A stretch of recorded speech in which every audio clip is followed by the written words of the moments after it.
Usap lang tayo. Kayo, then ano lang, usapan nyo lang, ano na yung napipil nyo na ilang weeks na lang, kasal na kayo. Lapit na, Bi. Ano, parang 2 months na lang kakasal na tayo. Ngayon, nandito tayo to have some memories para sa wedding natin. At praise God doon kasi ano, I'm excited para sa wedding natin at nakinakabahan kasi first time ko. Ito ang una kong beses na ikakasal. But I'm happy and looking forward to that new journey na makakasama kita. At haharapin na yung next level ng buhay. So, ikaw ba? Excited ka ba? Siyempre.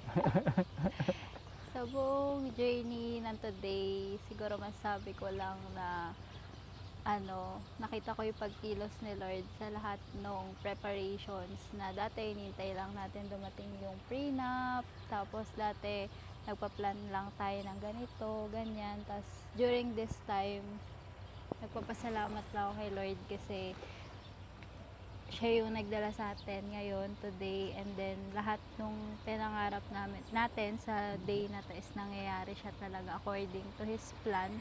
So for me, looking forward ako dun din sa wedding, kung ano pa yung mas gagawin pa ni Lord dun sa araw na yun. Kasi ngayon, prenup pa lang, pero grabe na yung yung tulong at yung pag-guide talaga sa atin ni Lord. And yung sa pagtupad niya ng mga pangarap natin.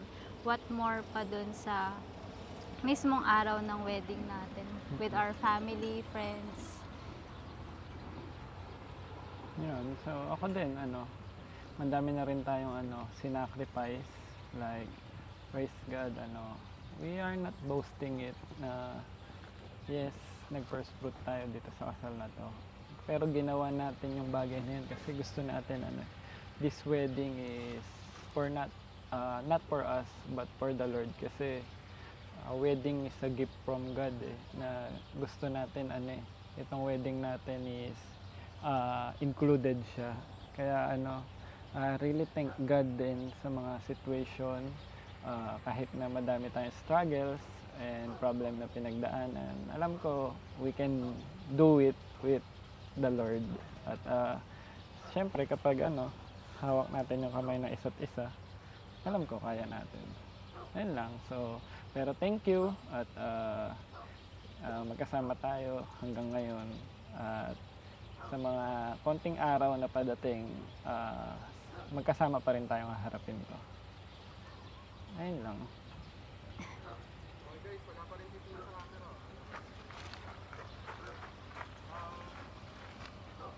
Pag-usapan nyo lang, ilang years tayo?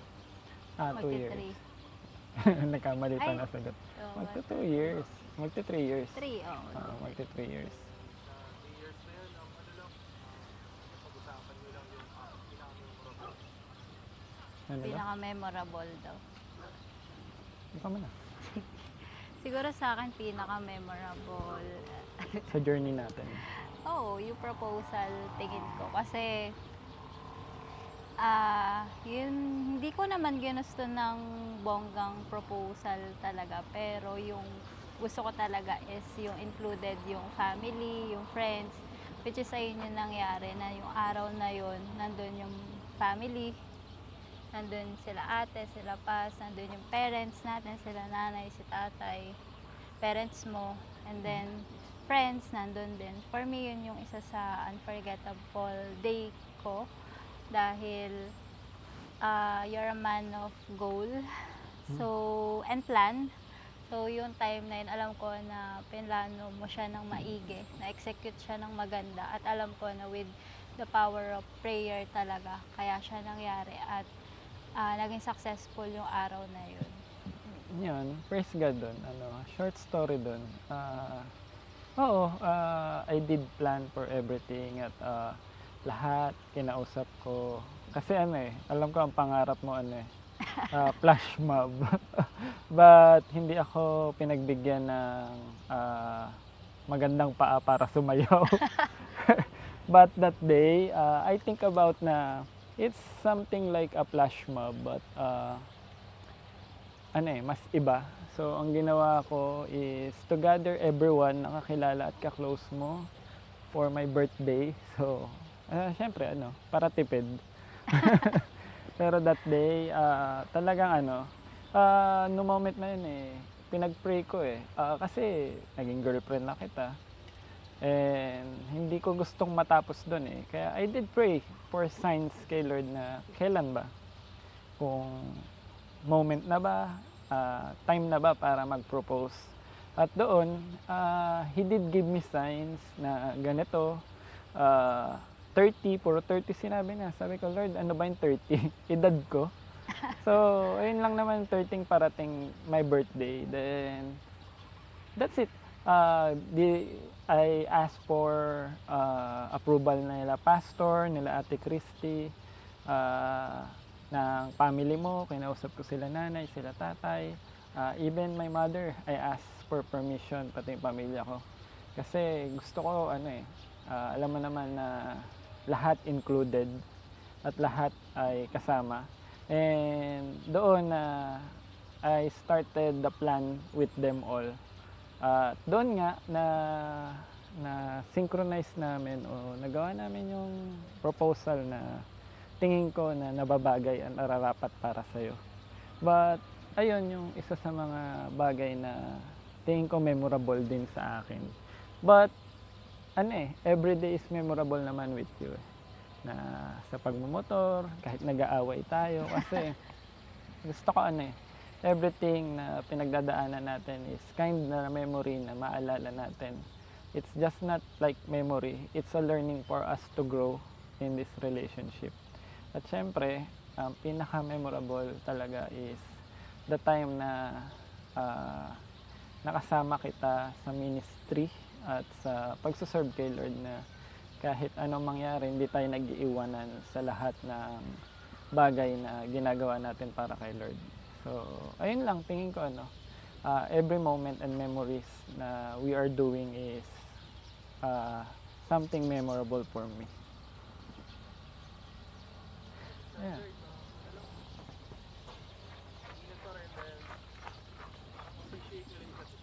Appreciate.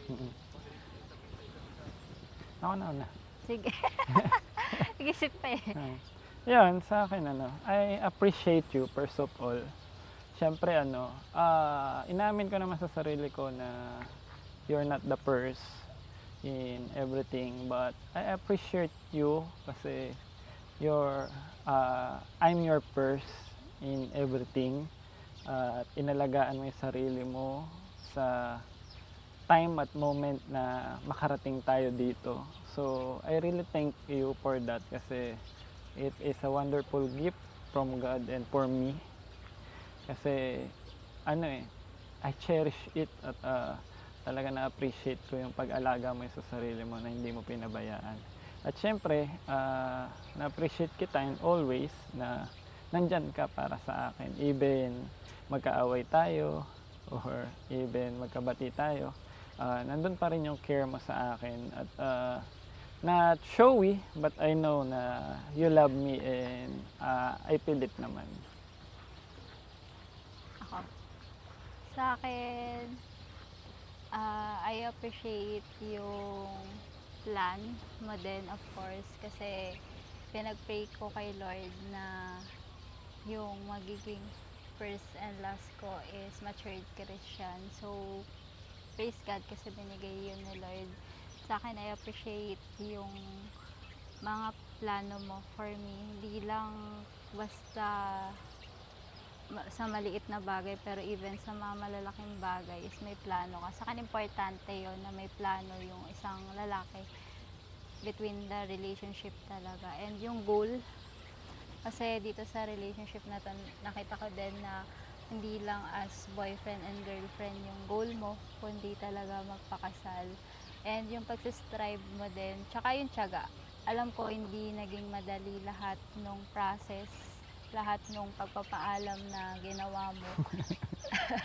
I appreciate the tiyaga na nilaan mo din sa lahat ng yun. Kasi siguro for some, pwedeng sukuan nila yung bagay na yun. Pero alam ko naman na hindi naging madali lahat. Pero thank you kasi naintindihan mo. Kasi hindi rin naman ako lumaki talaga sa background na allowed lahat. So, yung bagay na pag-iintay, kasi for example, di naman tayo allowed talaga na mag-overnight, lumabas na tayo lang, overnight, ganyan. So, I appreciate yung sa tiyaga at pag-iintay kasi sa panahon ngayon, minsan hindi na siya madali gawin, pero nagawa mo pa rin siya. Thank you. Yun lang po. Tabi na lang kayo dyan. Tabi na lang kayo dyan. Ba't ka tumingin sa camera? Thank Hindi you. daw ulitin mo daw. From the start.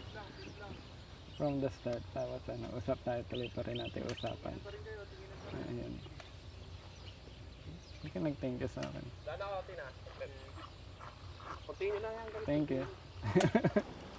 Eee, last attire na tayo. Mag-graduate na tayo sa Torino. Ano na, graduation na natin later. Yun. Pero I thank you pa din sa lahat.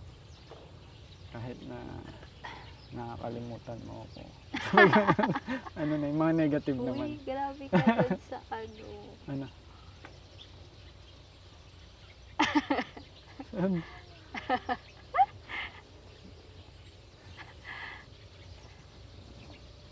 Guys, thank you. Thank you po.